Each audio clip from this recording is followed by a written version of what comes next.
everything calmed down. So it's like everything got taken out of fight or flight in my eyes for the first time ever. Oh, It was wild, man. And so since then, I miraculous. mean, yeah, I was blown away to say the least. And it's been 5 years now.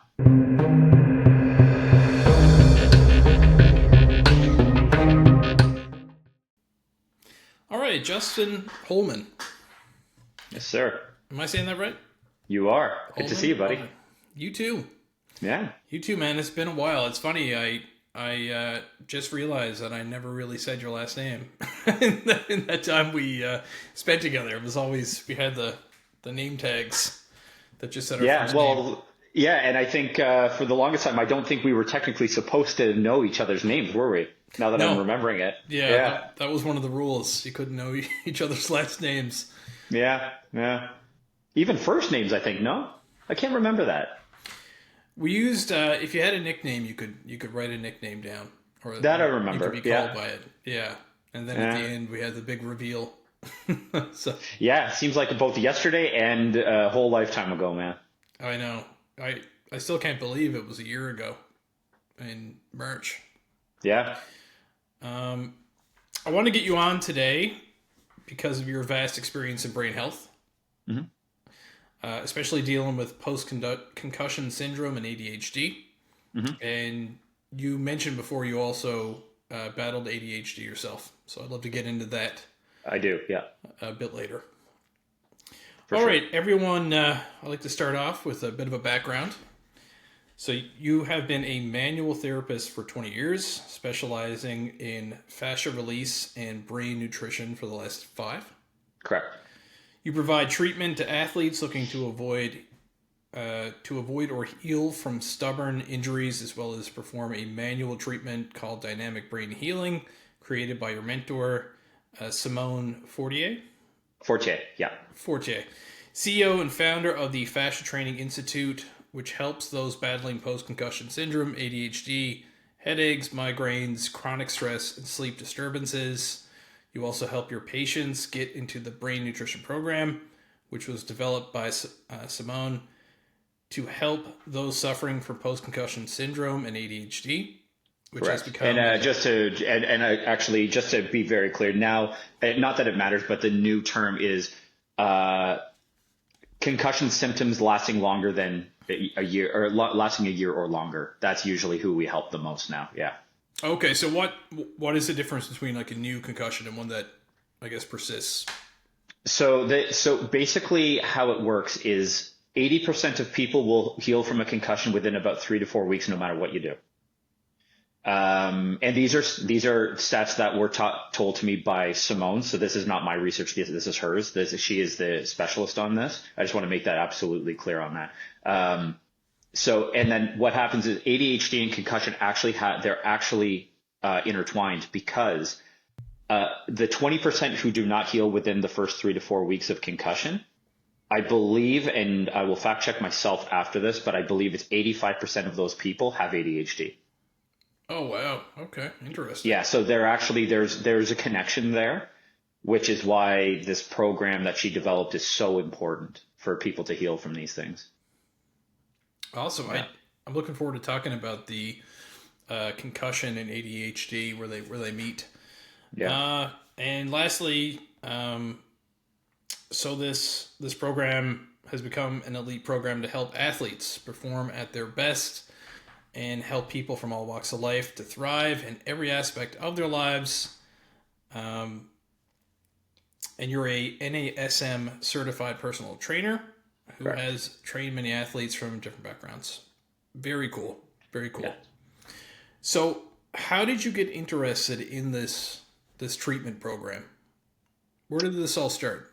So it all started, I was I guess we could throw up quotes, typical massage therapist for, I would say, 14 or 15 years. And I didn't know Simone back then. And I basically became bored with being a massage therapist, mainly because I could, I guess pun intended, do it with my hands tied behind my back. Like I'd done it for so long that there was no more challenge to it. But I also realized that there was a missing piece when it came to getting the results that I needed for my patients. There was something where I would get them to feel better, and then they would regress, and then they would feel better, and then they would regress. So I'd be seeing people every week for weeks on end, months on end kind of thing. I'm like, there has to be something more that I can be doing. So I ended up looking up something called fascia stretch therapy, which is something different from what I do now. And when I typed it into Google, the Fascia Training Institute came up. And I was like, oh, that's interesting. And then I realized that Simone is in Calgary, which is something that was just super convenient. So I go onto the website and I see that she does fascia release for the upper body, lower body for athletes, dynamic brain healing for people with ADHD and concussion. And I was like, holy shit, this is exactly, and I don't know if I can swear on this podcast, but okay. Yeah, go for it. I was like, holy shit, like this is what I'm looking for. So I started with doing the upper body fascia release course for athletes and stuff.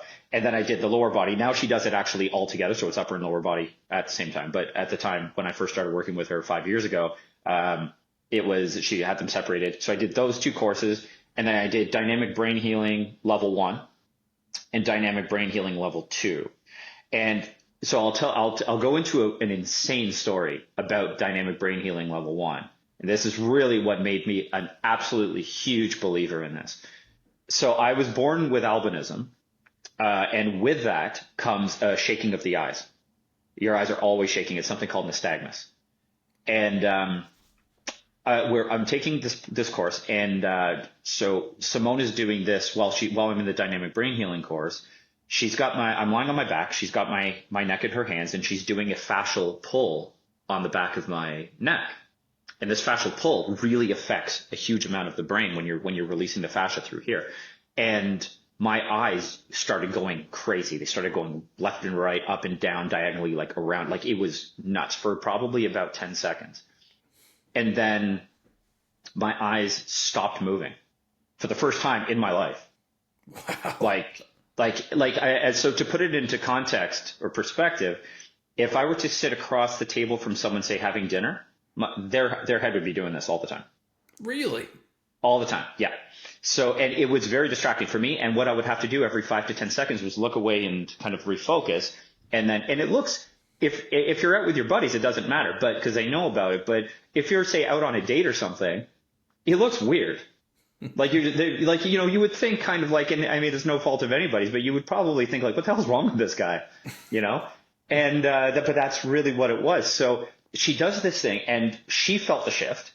I felt it, and I didn't know exactly what had happened at first, but I knew something had changed. So she finishes doing this technique on me, and I sit up, and I was like, something's happened here. And I didn't know what it was. And then she's the one that said, she looks at me and she's like, your eyes stopped moving. And it was such a profound, it was such a distracting thing for my entire life to have this issue. Like it would make it hard to read. It would make it hard to learn, because if I'm in class, everything's just doing this all the time. You get used to it, but at the same time, it's exhausting. It is always distracting. So when she did that and my eyes stopped moving, it was like, honestly, man, tears almost came to my eyes, it was that profound of a change. And ever since then, my eyes still shake very, very minimally, but I mean, I would say probably they've slowed down to about 85%. So when she stretched the fascia, was there a compressed disc or something that caused it? I know it's a part of albinism, but do you know what the trigger was to? Well, she took pressure off of my ocular nerve. So okay. That's really what it was, because this traction, so to speak, and to be clear, it's not a vertebral traction, it's a traction of the fascia, and the fascia actually surrounds the brain. So when the fascia is tight here, it's tight around the brain. It's almost like a vice around your brain. So when she releases it in your neck, it actually creates a bigger box for the brain to sit in and takes pressure off. So all of those cranial nerves, the 12 cranial nerves, work much more efficiently. And so the muscles around my eyes didn't have to work as hard, and everything calmed down. So it's like everything got taken out of fight or flight in my eyes for the first time ever. Wow. It was wild, man. And so since then, I mean, yeah, I was blown away to say the least. And it's been 5 years now and it hasn't come back. Like, it's not like this was a temporary fix for me. It was, I have to go in maybe to get a little bit of a tune up, but it's completely, honestly, to say it's changed my life is a huge understatement. Like, socially, confidence wise, even just at the end of the day, my eyes aren't exhausted anymore. Everything's just calm now. Everything's just, yeah, it's wild, man. So that made me a huge believer. And I'm just like, I have to learn this and I have to do this for everybody, you know? So you have this kind of miraculous healing moment when she brings you through the program. How long did it take you to begin and complete? And was it just you and your mentor, or was there a group? There was a group. Yeah. So it was a group, I believe back then was for that class. I think it was 8 people in the class. She likes to have smaller classes to make it more just intimate. And also it's very difficult to learn a lot of these techniques. So you have to really, she has to give a lot of attention to make sure that, you know, you're really kind of, getting these protocols, as you will. She calls them protocols. And so, yeah, so there, I believe there were 8 people in the class. I was one of 8 people. And, yeah, I think it was 8. Yeah. So it was a small class, but it was pretty cool. Okay. What was the attrition rate like? Did many people drop out? Oh yeah. So the other part of your question. So no, it's not something where it's like a 6-month course. What you do is you do it for the weekend. And these are the cool thing about this technique or these protocols is that they are, once you get them, they're unbelievably easy to bring into your practice and utilize immediately. So she's designed this course around not having to go through, like, say, this huge amount of education, because you already have to have the education to get into the course. You have to be a healthcare practitioner. You can't just be anybody to get in. You have to actually meet the requirements to actually get into this program. So yeah, it's a 3-day course, all day. I believe it was 9 till 6, Friday, Saturday, Sunday. Might be a little off on that, 8 till 6. But yeah, she designed it so a person who's already a healthcare practitioner can take these and just run with it as soon as you learn it, and just, you know, and that's exactly what happened with me. I hit the ground running with it. So how did you incorporate it into your practice? You mentioned that she pulled on your neck to release the fascia around your brain. So if someone has, and I'm not sure if this qualifies for that, but if someone had a shoulder injury, or is it mostly for the brain? So yeah, so there in dynamic brain healing level 1, there are 7 protocols. So it all involves the protocol number 1 is the neck, the one that she did on me first, which helped my eyes. But there's work through the eyes, through the ears, through the entire, basically the whole cranium, neck, like the face, head, and neck kind of thing. And so somebody who has a shoulder problem, yes, it can help for sure, because it can actually calm down the entire body, this treatment. But also that is where the upper body fascia release course comes in as well. So it is a bit of a system where, you know, everything does complement everything. So the fascia release for that, for say a shoulder problem, is that a lot of that is taught in the upper and lower body courses as well. Very cool. Yeah. What has been the success rate for when it comes to concussions? So every brain is different. And again, if somebody has ADHD, it can really complicate things with the healing process, because there's also a dietary aspect to this that people have to be aware of, that I tell them about. Success rate would be, well, I can give you a quick story. So I would say back in early 2022, if somebody reaches out to me on Instagram and she said, "Hey, my name is so and so. I heard you do a lot of really cool things with concussion. This is my story." And essentially 2 years prior to her reaching out to me, she said she was doing Muay Thai kickboxing and she got slammed on the back of her head and knocked out cold. And since, like, for the first, I believe it was 6 months after her injury, she had no short-term memory. She would be texting with her husband throughout the day. He'd come home and he'd be like, "Oh, we talked about this, that, and the other." And she said, "Oh, we haven't talked today." Like, it was her memory was a complete mess. She'd go to the grocery store, see groceries in the back of her car, not even remember being at the grocery store, like stuff like that. constant irritation, constant anxiety, sleep issues, everything was getting on her nerves. And before the concussion, she was calm, cool, like, all that stuff. Like she was none of these things were an issue before her injury. So that I was, relatively still new to working with concussions. I guess not new, but definitely like not as experienced as I am now. I said, okay, well, come on in, let's see what we can do. So we do all of the testing and to see where she's at with a lot of her symptoms.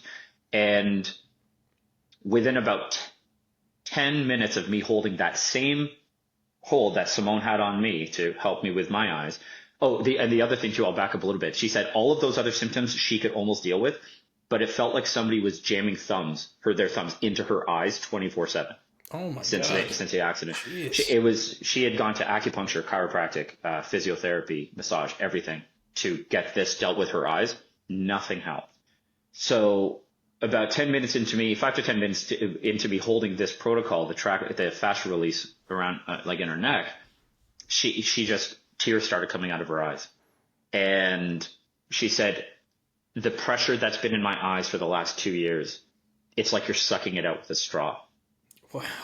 That's which incredible. It's wild. So, and actually she and I have become friends, and ever since that one treatment, she comes in for a little bit of maintenance and stuff like that, but she came in one person and she left that treatment another person. That's awesome. And she said her brain now is as good, if not better, than before she had the injury. So it really soaked up, I guess, no more symptoms, her memory's back to normal. Yeah, everything's back to normal. She's like, she doesn't have the irritation, the sleep issues, the anxiety. She has none of that stuff anymore. It's like her day-to-day life is back better. These are her words, better than before she had the concussion. So you have a very rewarding job, to say the least. Yeah. So to go back to it, the success rate, it does vary because every brain is different and every background is different, and there's a lot of factors that go into it. But the treatment works for everyone. It just depends on how long it takes and how many treatments. That can vary quite a bit. So back to what you mentioned about ADHD and concussions, Mm-hmm. and the difference between, I guess, I'll say a normal brain and one afflicted by ADHD. Sure. What is the difference there? Well, the ADHD brain is deficient in 5 key nutrients, and these nutrients are largely responsible for healing. So magnesium, iron, omegas, vitamin D, and zinc. These 5 nutrients the ADHD brain is and always will be deficient in. Every ADHD person needs to supplement with these 5 nutrients. Has to. Because we just cannot get enough of it. Our brain cannot get enough of these nutrients. When you are feeding the brain these nutrients, the ADHD brain really calms down. It really helps with just everyday life. It helps with managing stress, and it also helps heal. But a neurotypical brain generally won't have these kinds of issues, but the ADHD brain is deficient in those 5 nutrients, and they're very, very, very vital in helping the brain heal. And that was magnesium, zinc. What were the other 3? So vitamin D, vitamin D-K, zinc, magnesium, iron, and omega-3. That's awesome. Everybody should be taking omega-3s a lot. Like omega-3s are so important for the brain, but that's discussion for another time, I think. Is there I mean, I guess what is popular when it comes to omega-3s changes, but I've heard that it's better to eat rich omega-3 foods than supplement, and I've heard it's better to supplement than just eat the omega-3 rich meals. What do you think is best, or is it? You always want to get. Everybody's like, nutrition is always first and foremost. The one thing I would say is that omega-3 supplementation almost shouldn't even be called supplementation anymore. I think it should actually be a necessary food. So whether you're getting it from supplements or food, it is absolutely imperative. It's kind of like protein powder now. I almost don't call protein powder a supplement anymore. It has to be high quality, but I think protein powder protein supplementation is actually almost like part of a nutritious meal plan and not just supplementation. I think it's so important. And omegas, I really think, are that too. So of course you want to get things from like omegas from rich sources like salmon and like, fish and stuff like that. But I think, and even eggs, I believe, and don't quote me on this, I don't know how real this is, but there you can get eggs that are fortified with omega-3s. I haven't done any research on that, so I don't want to say that I have, but there are eggs that say they are fortified with omega-3, but yeah, I think it's just get omegas into your body by any means possible. Okay. I feel like supplementation for a while kind of got a bad name, but it seems to be becoming more and more popular for sure. Yeah, for a lot of reasons, I think, because a lot of people just have busy lives and some people don't have time to get all the nutrients into their bodies, so a mixed grain powder is really great. But I mean, it comes down to, all of these things don't really matter if you're eating like shit. If you're eating, it just, you can't, the quote is, I can't remember who said it, but you can't out exercise a bad diet. And I think that could not be more true. And there are different reasons to supplement, I think, but again, you have to have your nutrition, your exercise, hydration, sleep, and nutrition. Yeah. Those are the 4 things. If you do those things very well, you're going to be just fine. Yeah, that's great advice. I find myself and my wife, we always do these fitness challenges, and it's funny because once they're over and you get back into the old rut where you're like, I don't have time to make a nutritious meal or whatever, it's easy to start, lacking in nutrition, or especially sleep. You stay up late and watch something, or the kids don't sleep and you never make up for it. It's you can feel it. If you don't sleep well, you are objectively unhealthy. Yeah. It is such, I actually just listened to 50 Cent's book, Hustle Harder, Hustle Smarter. And it's a brilliant book actually, because it's actually a great self-help book. It's actually really motivating and I don't know if you've ever really paid much attention to that guy, but he's brilliant and he's really funny. But he said that I used to think sleep was for broke people. And he said, now I see it as the biggest tool to my success. Oh, wow. Yeah, I like him a lot. He's hilarious. He was on Flagrant, the Andrew Schultz podcast for like 2 hours. Was he? Oh man, it's really good. It's a good listen. Oh, I'll definitely listen to that. He gets into some interesting stuff. But I should. One of the challenges we're doing is to read 10 pages a day, which isn't a whole lot, but you have to make time for it every day. So I should probably pick that book up, called a self-help book.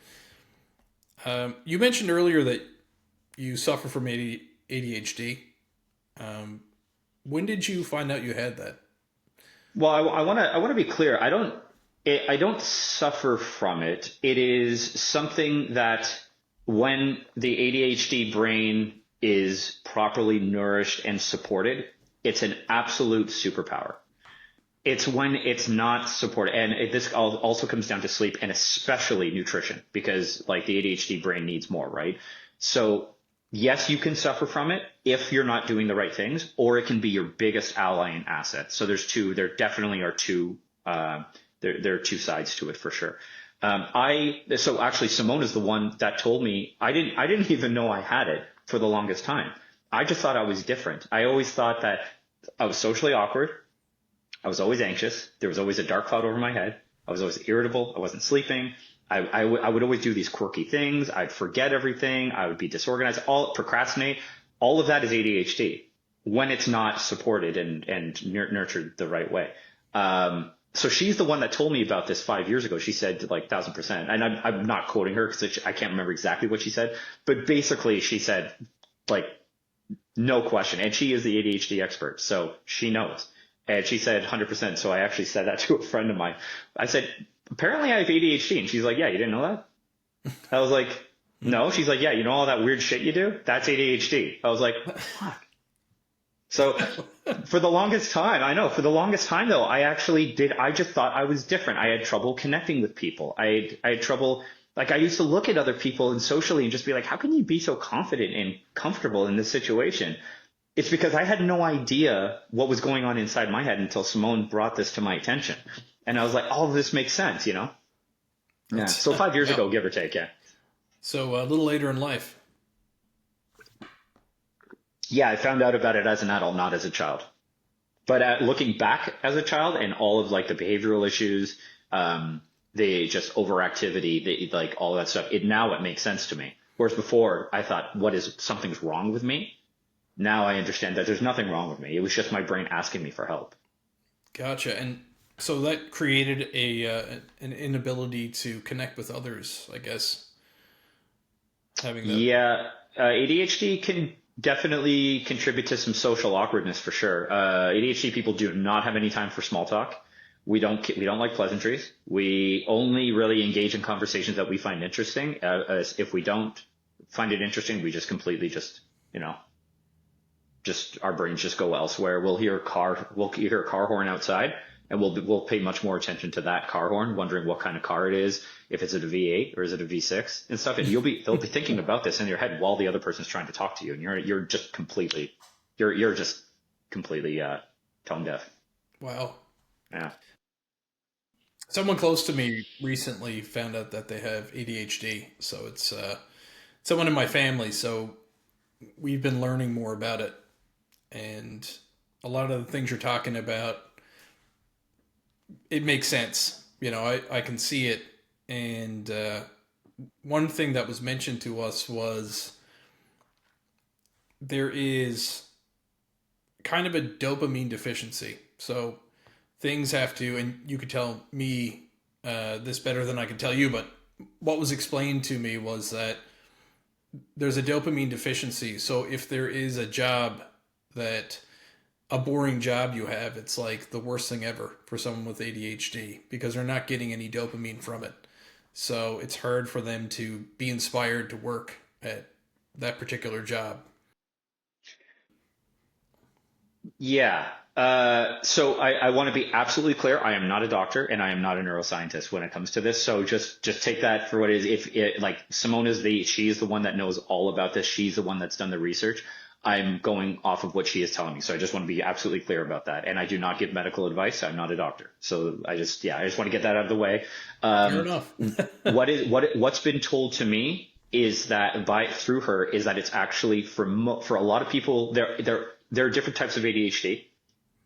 I believe, based on what she has told me, that there is a specific type that is dopamine deficient. Most people with ADHD have a GABA deficiency.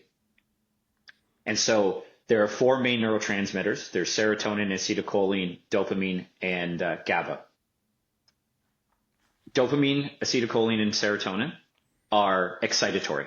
They're the reward ones. They're the feel good ones. They're the ones that, like they excite kind of thing. GABA is the neurotransmitter that calms everything down. It shuts things down, not shuts your brain down. It shuts all that noise in the back of the ADHD noise kind of thing. That's when you have enough GABA in your brain, which ADHD people do not, then it's constant fire, constant noise. And so it's actually a GABA deficiency, not really a dopamine deficiency across the boards, because there are specific ADHDs that I believe are dopamine deficient, but GABA is the big one. GABA is the one. That's why we can't pay attention. That's why when something's boring, we pay more attention to like a sound around us, because our brain is just taking in all this stuff and can't shut down. Whereas like I'm having a conversation with you right now because my GABA levels, and I'm worried I'm able to engage with you. It's because my GABA levels are high because of the brain nutrition program and how that's helping me. So as far as I understand it, it's less dopamine, like as an issue, and more of a GABA issue. But you can't take GABA orally. It's a different thing. So how does someone increase their GABA intake or GABA levels? So by taking something called taurine. Taurine. So taurine got a bad rap a long time ago because it was found in Red Bull, but people didn't understand what it was. It's just an amino acid essentially that you can take, and ADHD people need taurine across the board, no question about it. And what taurine does is, because you already have the GABA in your system, and taurine is the delivery system of that GABA into the brain. So it's like, imagine GABA's trying to get in and it's knocking on the door, and there's a bouncer there trying to get, and the GABA's trying to get in, but the bouncer's not letting it in. Taurine basically latches on and just drills it right through. Taurine's like a fake ID. It's one way to put it. Yeah. So taurine is because when ADHD people take GABA orally, it doesn't get through the blood-brain barrier.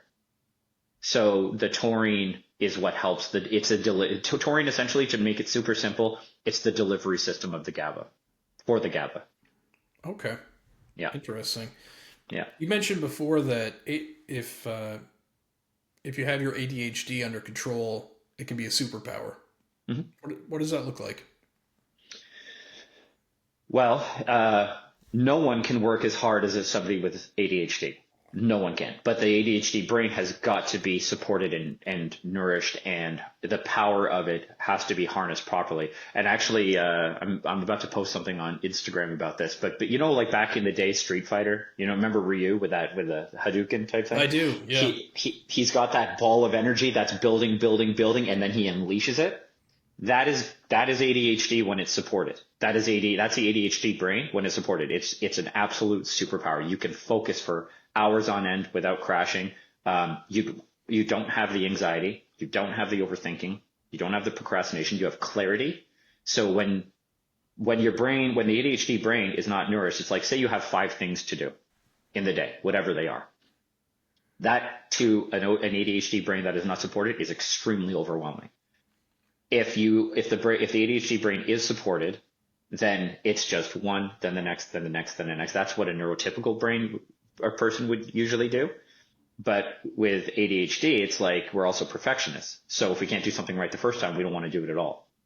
You know, and it's basically this analysis paralysis, I guess you could say, where it's just you're overthinking everything. Everything seems, even just the smallest things, like say brushing your teeth before bed. Even that to an ADHD brain that's not supported can actually seem very overwhelming.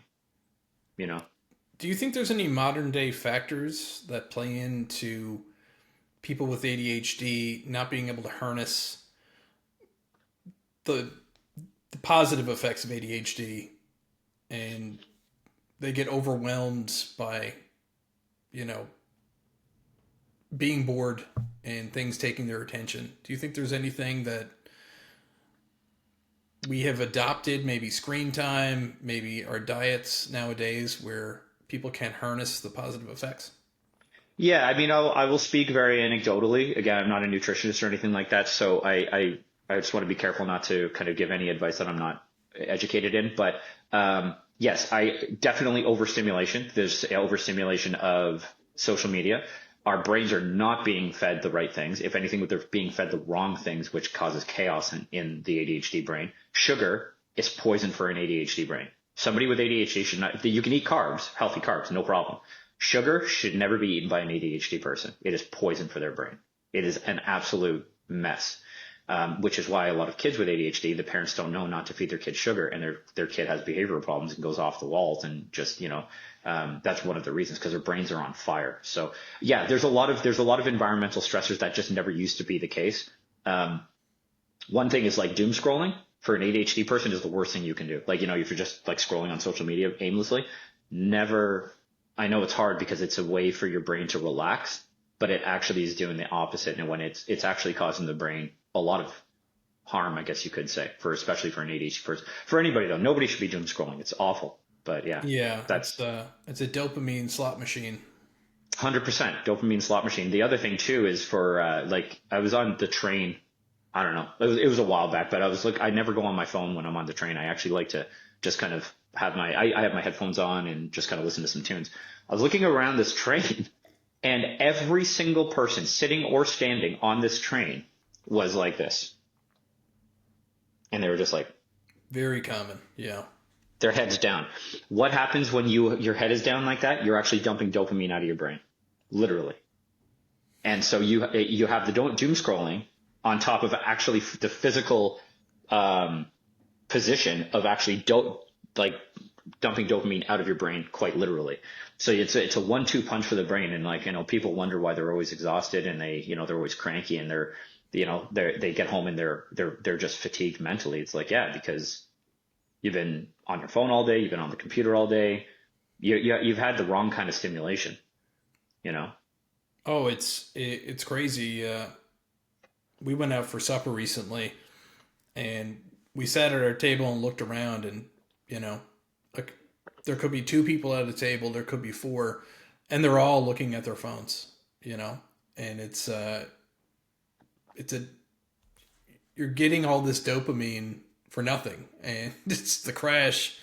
We've actually instituted. We call ourselves a 1980s family, so we make the kids sit on the couch. They can play with real toys, and we don't go on phones, and we just sit there, and you feel so much better. Yeah, it's because you get cranky if you're on your phone, especially you just want to lie on the couch and look at trash, doom scroll, play some stupid game that goes nowhere, and then you're ready for bed, and Well, yeah, and going back to the Hoffman Institute where you and I were last March, I'm telling you, man, like not having a phone for a week, and not only that, but engaging with people like you and everybody else in our class for a week of talking about things that matter.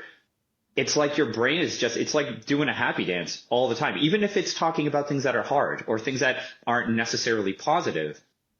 It's like this engaging activity that's just like you have no distractions. You're just getting to know people on a deep level.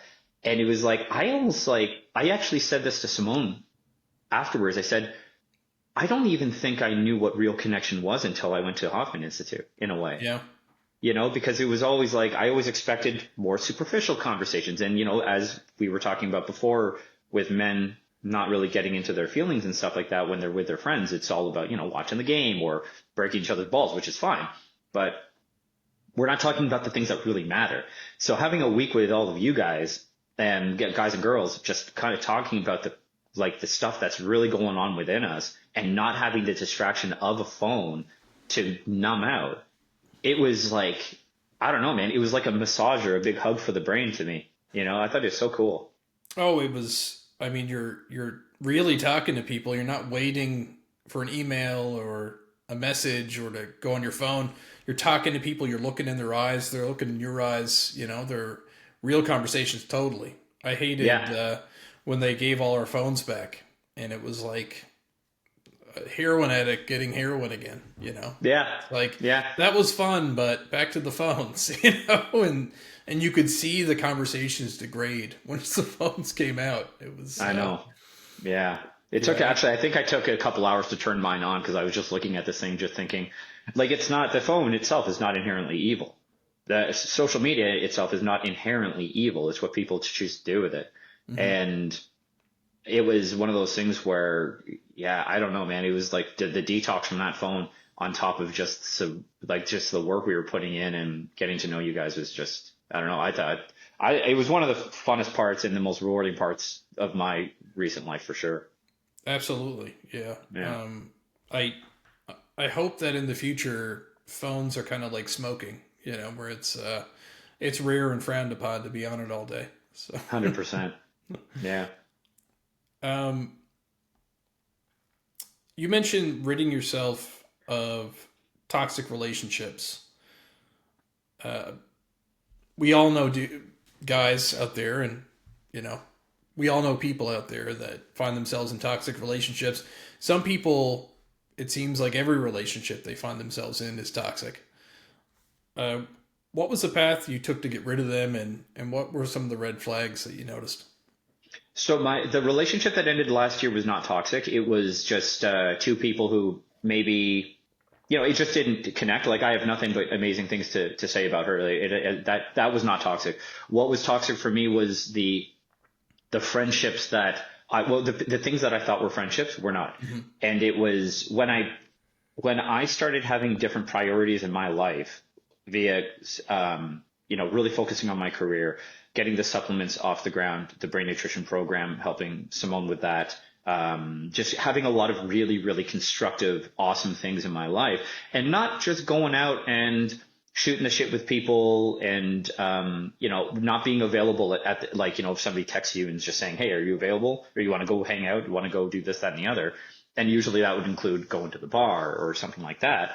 I'm not saying any of that's bad, but it was one of those things where I realized that when I made other things a priority because I needed to do this for me, I started getting a lot of backlash from a lot of people. And so that actually was about 2 years ago. I really started to change things around and have different priorities. And so I was out to dinner with, I'll make this story really quick, but there was somebody had a party and invited all of our friends over to their place and not me. And not the girl that I was with at the time, and not her as well. And I found out about it. And so we're all out to dinner a couple nights later. And I said, why didn't you invite us? And he said, well, you just have to start being a better friend. And that was the moment where I was like, holy shit, that is unbelievably toxic and manipulative. And I realized that when you start doing better things for your life, you're going to find out who your real friends are, and I found out very quickly who they weren't. That's for sure. And I just I had no issues just walking away from it. So I just stopped coming out. I just kept saying, no, I'm not doing that. Good for you. Yeah. Yeah. That interests me. I recently had a conversation with someone and similar things happened. Especially if I find that there are people out there that if you start getting in shape, looking better, you start doing better financially, you start achieving goals, they're like, do you ever hear of crabs in the bucket? Crabs, if you have them all in the bucket, one starts getting out, they'll grab its leg and pull them back in. Yeah. Yeah, there's so many like cancerous people out there that, they don't want to see you achieve anything. So they're not cheering for you. No, and they're trying to pull you down, and they're stuck because they won't take advice from people like yourself who are trying to achieve a goal, and instead they're comfortable wallowing in their own mess. Yeah. So they hate seeing friends that are doing well. And not to sound, I guess, cliche here, but a real friend or somebody that you can trust as a friend, they want to see you do well. Then there's the opposite, and there's people out there when you start doing well, they're like, that's great. Can I help you? Why don't you try doing this? Maybe this will help. Yeah. It's well, and when you can say like, oh, I got rid of friendships, those weren't actually friendships in the first place. And then just people will, and again, kind of, going back into the cliches that you were talking about, when people show you who they are, believe them. Absolutely. And it happens all the time where and I don't even call those friendships. I don't know what I would call them. I don't know if I have a word for it, but real friendship, that is not what it is. Like, you want people in your life who are going to like very selflessly be like, you succeed, you achieve something. Have those people who are 100% legitimately happy for you. And sometimes it's hard to find, Absolutely. You have to be very careful. You have to be very, very careful who you let in your life. And I learned that a lot in the last couple of years for sure. Yeah. Yeah. And people can fall into that trap where they think that they're down in the dumps and they're wallowing in it. A quote that I recently heard, and I probably mentioned before, was Andrew Huberman said that there's two types of people. There's winners and losers. Losers, if something bad happens, they wallow in it. And winners, if something bad happens, it sucks, but they keep moving forward. Mm-hmm. And it kind of feels good if you wallow in, your sadness, because then you can make excuses for everything. Of course I can't get in shape. This happened to me. Of course I can't succeed. This happened to me. But it's, changing that mindset. So if someone finds themselves there, and maybe it's a friend, they can change, but they got to want to change. And otherwise, they're a liability, for your own success and your own happiness. Yep. Absolutely. Yeah. There was actually this one guy, 𝐬𝐮𝐬𝐫𝐤. Oh gosh, what's his name? Willie? 𝐬𝐮𝐬𝐫𝐤. Yeah. He's got this thing where it's like when something bad happens, he says, good. I can do this. When when we don't get the approval to get all of this new equipment, good. Let's go back to the basics, And it's always like having that outlook when something doesn't go the way you want it to. Just say, good. Then this is an opportunity then to go this way, or try something new or whatever. But it's like anything that's just going to happen. Like, again, no one said life should be easy. I don't know where we even got that idea. Well, having an easy life, actually, I recently read 𝐬𝐮𝐬𝐫𝐠𝐞𝐭's book, Extreme Ownership. Yeah. And it seems like without some sort of suffering and challenge to get through, your life is probably not going to be great, because you do need a purpose, and you need to strive towards something. And I've had a couple businesses that failed over the years, and I could have been like, well, that's that, and left it there, but then I would always be unhappy. So pushing forward, and then it feels good, because, when you're starting something new, it's exciting. And for me anyway, it makes me happy to be like striving towards something. But if you have an easy life and you're okay with being complacent, it doesn't mean if you're working a manual job, you shouldn't have pride in it. But, if you want more, then you got to go for it. You got to suffer for it. Otherwise, and no one ever learned anything by no one ever just succeeds at everything without failure. It just doesn't work that way. It's the only way that you are actually going to learn something and actually become happier is by failing, not by always succeeding, because it's like, always succeeding, you learn only through the failures. And I know I'm probably stealing somebody's quote there. So if that is the case, then I apologize, but it is true that like you only learn through failures. And yeah, it's like even, oh gosh, what's his name? 𝐿𝐿 I think he hit three of his companies failed before he really kind of hit it, and he got here and then went down. And then he got here and then it went down, and then he went here. And it's like he would never have been able to get up here unless all of those things didn't happen in the first place. And, struggles and challenges. I mean, that's what life's all about, man. Absolutely. I mean, you learn through the struggle, and then you build a thick skin, and then you learn how to struggle better. Absolutely. Struggle better. Exactly. Yeah. Yeah. Could not agree more. And and to your point about the purpose. Yeah. I mean, waking up without a purpose in life, I mean, it's just, I can't even imagine that. I couldn't, it just seems like I love getting out of bed knowing that my day is going to be filled by making other people's days better or their lives better via either the brain nutrition program or the treatments that I provide, either like the fascia release through the body or the dynamic brain healing, knowing that I am contributing to someone else's well-being. That's like the coolest thing. Being in service of other people, man, that's what brings real happiness, I think.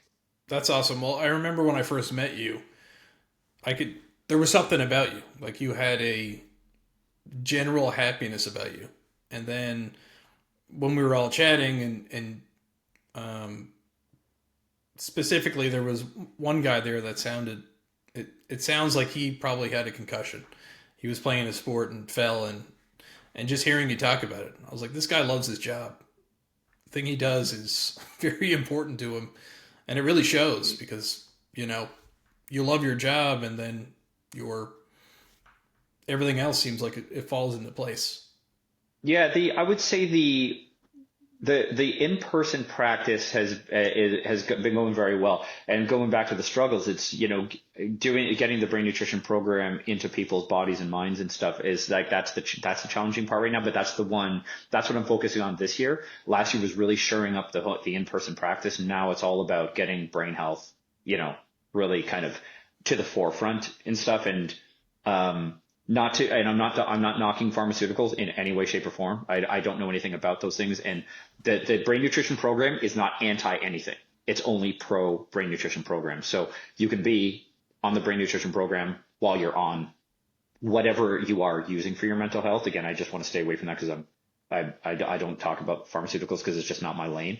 But yeah, it's the passion that I have for it is all about, how can I put this? It's getting people to the next level of, it's not just dumbing things down. It's not just dealing with symptoms. The brain nutrition program actually heals the brain from the inside out by giving the brain what it wants to thrive. And that's like, again, that gives me the purpose and the reason to get out of bed in the morning, you know. And I think men, talking about men and mental health, men need a purpose, like you were saying, whether it's children, whether it's a marriage, whether it's, well, like what you do for a living. Purpose is so important for men. We need a purpose and be in service of others, I think. Well put. Yeah, absolutely. You know, One thing I ask every guest is for guys out there that are finding themselves struggling, going through something, do you have any recommendations or advice for them to get through a rough time? man, that's a tough one. For guys out there going through a tough time, one is it might be cliche, but I mean, you got to talk to people. Yeah, you have to, like, doesn't have to be somebody you know, but solitude when you're in a tough spot that is not the antidote. The antidote is getting out there and really getting in touch with your feelings and getting to the root of why you're feeling the way you're feeling. Maybe that might be a little superficial advice. I'm not really too sure, but connection is so fucking important for men. We need connection. We have to have, and it can be with other guys. It can be with our buddies, even if it is going out and watching the game or something like that, whatever it is, man, like men are sometimes so starved for just connection in any way, human connection. Like, it doesn't have to be a relationship. It can be friendship. It can just be someone listening to them. Just someone actually sitting down, making eye contact and listening to another person, another man, talk about his feelings. Like, this is what we need. This is what the world needs right now, is us talking about our feelings openly and unapologetically to anyone who is going to authentically listen to what we're going through. That is, I think that's really that's the catalyst for, you know, real healing. And yeah, the loneliness out there, man, especially after COVID, it's just fucking brutal. That's great advice. It's something that gets overlooked is connection. I've been building this tool belt for men's mental health, and usually people mention purpose or, you know, nutrition and sleep and working out, but connection is one. You're the first one to mention that. And it is very important. And a lot of men live in their heads. There's a quote, men live in a state, I'm butchering it, but men live in a state of silent desperation. And it's very true. And especially if you can find yourself let's say a good partner or, you know, a good group of friends where you can open up and chat about stuff. It is different with men. There's, you know, some ball breaking and stuff like that, but even that helps. If you know somebody that you can call when you're down in the dumps, it's definitely a huge help. Thank you for that. Well, you know what most men just need as well? They just need a fucking hug. Men just need a hug. Like it's that, it can be that simple. Men don't need a lot. They need authenticity, but we don't need a lot. We just need understanding. We need respect. We need purpose. And some of us just want someone to give us a hug. Yeah. You know, that's it. Like, to just know that they're seen. You know? Yeah, that's true. Yeah. How do people get into your services? How can they connect with you? Well, so Instagram, my Instagram handle is at treatmentav. I'm Justin Holman on Facebook right now. I just started a TikTok. I've been resisting it, but I just started TikTok. It's also at treatmentav. But yeah, you can reach out to me anywhere, on any of those platforms. How people generally do get, I'm doing a lot of stuff on social media. On Instagram, I'm not doing the scrolling thing that we were talking about, but actually just posting stuff and really kind of making myself available to people. Because, Simone told me too, she said, and I might be paraphrasing it a bit, but it's a disservice to people who can benefit you if you, and don't know that you exist or where to find you. It's a disservice to them if they don't know that you exist or where to find you. So, I get a lot of referrals from people who will come out of a fascial treatment or a dynamic brain healing treatment and just be like, holy shit, like, I haven't had anything like that before. And then they'll go, I'll basically start treating down their family tree, and their social circle and stuff like that, because it is different. It gets results where nothing else will, so that's how people largely do find me, is through referrals, for sure, here in YYC, like in Calgary.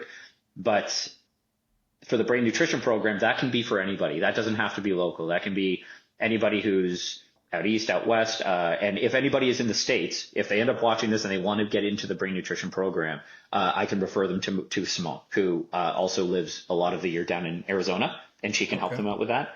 So I'm just doing Canada right now, a lot of times, because the supplements that are involved in the brain nutrition program, I can't ship down there right now, but Simone can take care of that on her end. So all I would do is, as an affiliate to her, refer down to her, and then she would take care of that. So that's, a lot of online stuff, but I do a lot of networking, so there's a lot of it's multifaceted, I guess I would say, to how you can find me, but a lot of just online stuff. Yeah. Awesome. Well, thank you so much for coming on today, man. I really appreciate it. Yeah, it was great to see you, man. I'm glad we got a chance to hook up, and one of these days I'll be coming out east to see you for sure.